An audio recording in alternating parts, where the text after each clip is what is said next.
Hey everybody, this is Midnight Update. I'm Seamus Byrne. Welcome to Wednesday, 18th of February.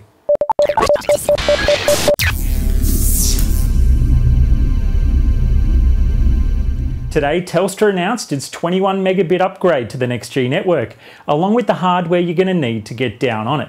Strike 1, USB only at launch. Strike 2, the hardware is not yet Mac compatible. But even with that, I want to put aside my cynicism for a moment. You can get a lot of the cynical perspective elsewhere online about the whole launch. And I want to think about the magic at play here. I mean, bitch about how many actual megabits per second you're going to get. This stuff is really starting to look better than the Jetsons. We're talking fast wireless internet anywhere you go in Australia, and that's awesome. I've just started to sink my teeth into the Dream, and there is a lot to like. But comparing it with the iPhone, which like it or not, we've got to do because it's totally out in front in this game, there's a real gap in the polish of many of the apps available in the market. Now, the paid apps have just launched in the US and UK, which is going to be really important for enticing good developers. But Gizmodo in the local office found that direct access to the paid apps is going to take a few months here in Australia.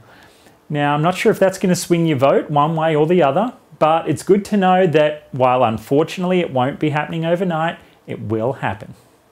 Nokia has also announced their Ovi store for applications to suit the S40 and S60 handsets, with the N97 to be the first with the store pre-integrated.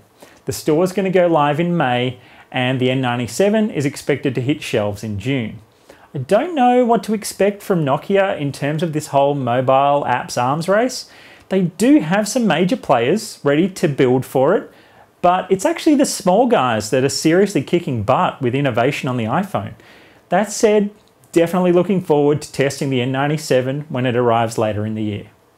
Overall, it's actually been a slow news day for tech, with all the coverage focused on the ins and outs of the Mobile World Conference in Barcelona. If all those kind of techs and specs are your thing, go hit the blogs for all the latest from there. Now, if you've spotted anything that's hot on or around the local market and you want to share it with other update viewers, send your tips to heyshay@midnightupdate.com. And don't forget, there's a nice IP video camera up for grabs this week, worth over 200 big ones.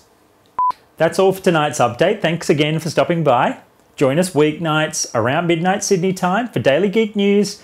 And for more coverage, visit midnightupdate.com.